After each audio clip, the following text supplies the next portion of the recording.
Eu sei que é preciso muita calma com o Pedro nesse momento. Estamos vendo aí o que aconteceu com o Neymar no Santos, que o Santos saiu escalando o Neymar durante 7 jogos e o Neymar estourou de novo. Tentou voltar, estourou de novo. Então, a gente sabe que jogadores que passam muito tempo sem jogar, fazendo recuperação de cirurgia, os dois fizeram a mesma cirurgia. A grande diferença é que o Neymar é um cara completamente relapso.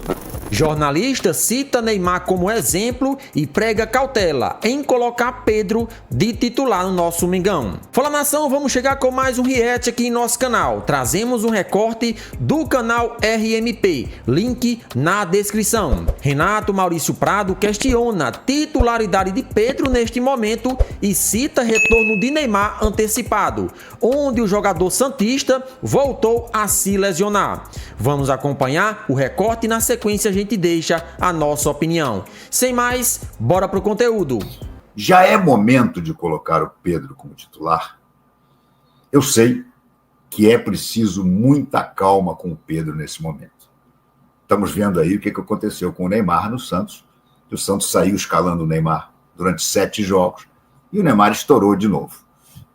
Tentou voltar, estourou de novo. Então, a gente sabe que jogadores que passam muito tempo sem jogar, fazendo recuperação de cirurgia, os dois fizeram a mesma cirurgia.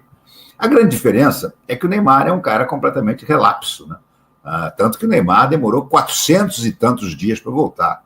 E o Pedro voltou em 7 meses, que dá praticamente metade. 7 meses vezes 30, 210 dias. O Pedro voltou na metade do tempo do Neymar. Isso é motivo para você ter mais cuidado ainda. Não necessariamente, porque o Pedro fez religiosamente tudo o que precisava fazer e mais um pouco. O Neymar não fez rigorosamente nada do que deveria fazer. Foi tocando uma fisioterapia super nas coxas, num cruzeiro, lá em Mangaratiba, em vários lugares que a gente conhece como é que o Neymar se trata. E, consequentemente, quando voltou, já é a 3ª contusão muscular que o Neymar tem depois da volta. Muita gente não lembra. Neymar voltou a ficar apto para jogar e chegou a jogar lá no Al Hilal.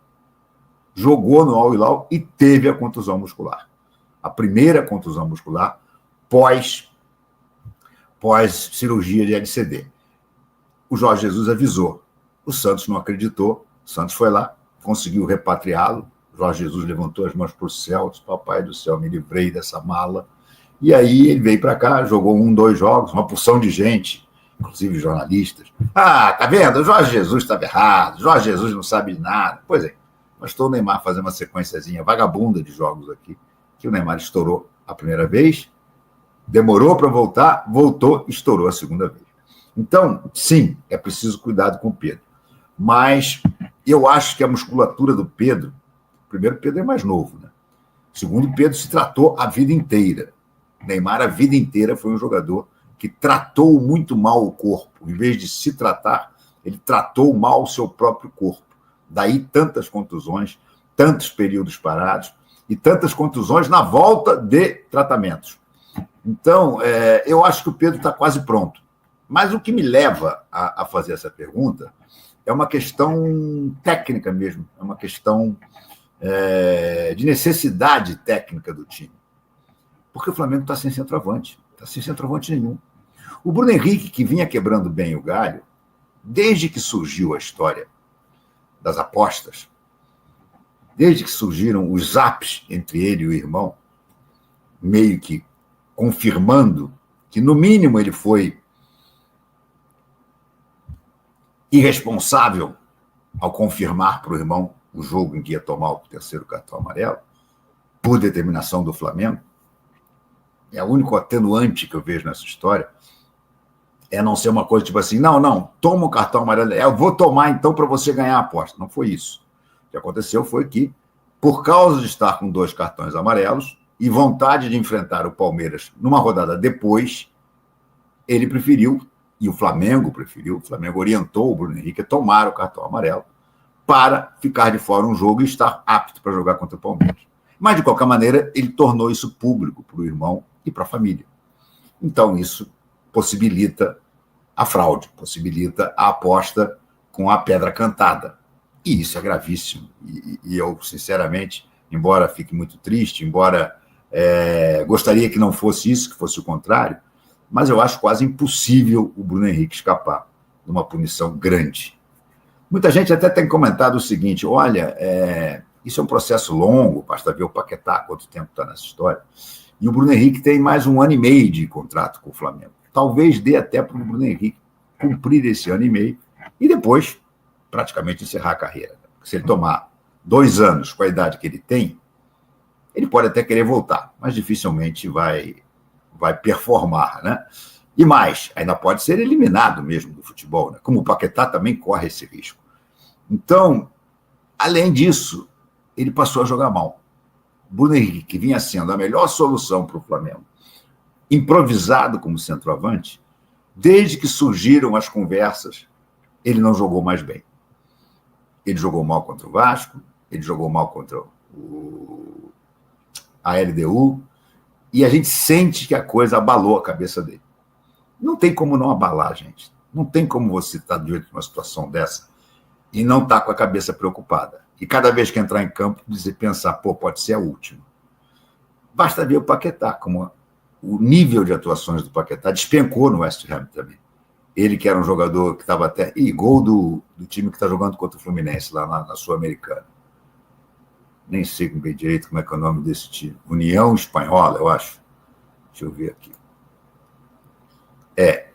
União Espanhola. Acaba de meter o gol no Fluminense. O Fluminense com o time reserva, né?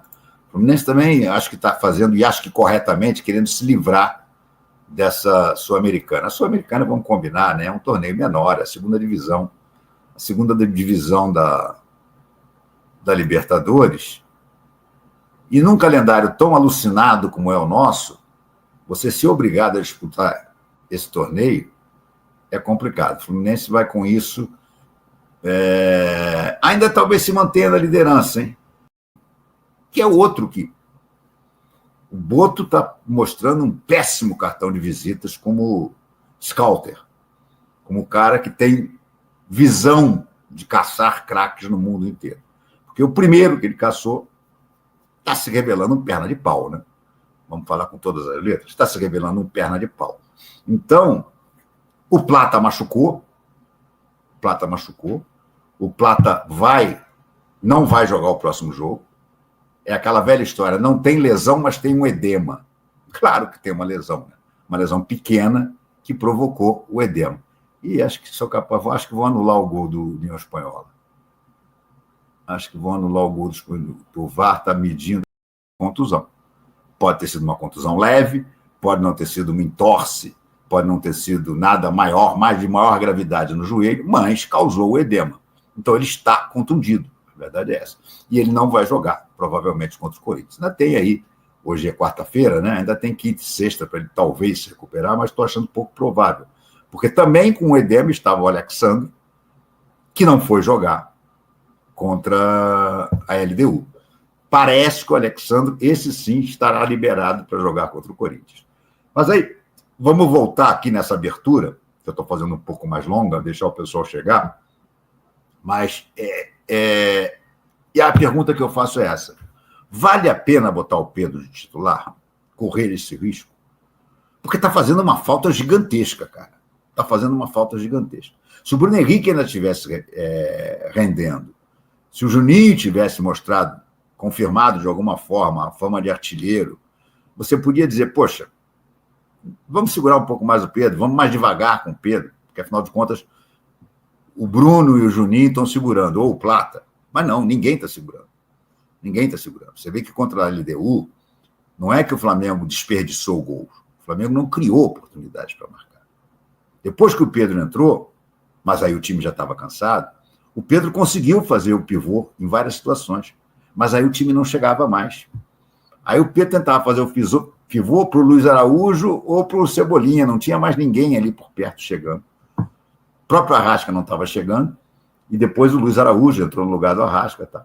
Mas era muito pouca gente. Agora, contra o Corinthians, vamos falar com todas as letras, o Flamengo tem que ganhar, tem que ganhar. O Flamengo, tem que ganhar e tem que jogar bem. Até para acabar, esse disse-me-disse meio histérico, na minha opinião, de que, não, o time está desandando, o Felipe Luiz está perdendo a mão, o Felipe Luiz está protegendo quem não está jogando nada. Acho esses comentários compreensíveis no final de jogo, onde a adrenalina está lá no alto, mas hoje, por exemplo, se você continuar fazendo esse tipo de comentário, você, me desculpe, mas eu acho que você não está vendo bem o futebol. Mas então eu acho importante ganhar esse jogo, ganhar bem, meter pelo menos uns 2-0 no Corinthians, jogando bem, para que a coisa se acalme. Depois vem o jogo com o Botafogo da Paraíba, que é um jogo que nós vamos falar aqui, que o ingresso também continua caro, não são R$400, mas são 200. Mudou de lugar, né? Agora vai ser em São Luís. Mas nesse time eu acho que o Flamengo vai com um time alternativo, e aí eu acho correto. Copa do Brasil é menos importante das competições que o Flamengo disputa. O Botafogo da Paraíba está longe de ser um time assustador. O Flamengo pode tranquilamente ir com o time reserva lá, ganhar com o time reserva, ou até empatar com o time reserva e depois classificar aqui com facilidade. Enfim, temos muitas coisas para conversar. Salve, salve nação, sejam todos bem-vindos ao nosso canal. Se você é novo por aqui, chega, se inscreva, ative as notificações e, é claro, deixa aquele like para fortalecer o nosso trabalho. O link do canal de Renato Maurício Prado ficará na descrição como forma de créditos. Ontem, em sua live, o jornalista lançou vários assuntos, ele que diariamente traz todas as informações do Flamengo com exclusividade. Iremos deixar o link do seu canal na descrição. Ele trouxe para debate essa situação de Pedro que vem chamando a atenção. O Flamengo que tem perdido muitos gols durante as partidas, e com essa volta gradual de Pedro, né, o jogador tem sido aí, vamos dizer assim, lembrado pelo torcedor, e a torcida quer que o jogador atue já de titular. E isso, na minha opinião, tem que ser estudado, tem que ser feito de maneira pensada. Renato Maurício Prado citou ainda a questão de Neymar, que sua situação física não era nada boa. O jogador voltou a atuar com a camisa do Santos. 3, 4 jogos, o atleta voltou a se lesionar. Isso mostra que trazer o jogador de maneira antecipada e colocá-lo já de titular em uma partida é um risco enorme. E todos nós sabemos que sim. O Flamengo está colocando o Pedro aos poucos, de maneira acertada. Não tem necessidade alguma de colocar Pedro nesse momento. É claro que se fosse uma semifinal de Libertadores, uma final de campeonato, era outra história. E isso ninguém ia discutir. Colocar o melhor centroavante do futebol brasileiro de titular em uma partida importantíssima. O Flamengo não tem necessidade. Começou o Campeonato Brasileiro agora. Por mais que os atacantes rubro-negros estejam perdendo gols, o Flamengo pode se recuperar mais da frente. Copa do Brasil ainda vai iniciar. E Libertadores, o Flamengo depende apenas de si. Mesmo com um tropeço dentro de casa, o nosso Mengão, se vencer as próximas 3 partidas, consegue avançar em primeiro do seu grupo. Então, por que arriscar com um jogador que passou 7 meses afastados devido a uma lesão no joelho, colocá-lo agora e correr o risco de mais uma lesão? Pode ser em uma outra parte do corpo. Então, na minha humilde opinião, não sei se vocês concordam, colocar Pedro de titular nesse momento é uma atitude errada, seja pela diretoria ou até mesmo por Felipe Luiz, não se sabe. Mas penso eu que o Flamengo tem pessoas responsáveis que pensam de fato no futuro do jogador, e eles prezam essa questão de colocar ele aos poucos. Pedro está sendo preparado para o Super Mundial de Clubes. Vocês podem ter certeza. O objetivo do Flamengo nesse momento é ter Pedro 100% e de titular no Super Mundial de Clubes, Pelo menos é o que eu acho. E vocês? Participa aqui do nosso vídeo deixando a sua opinião nos comentários.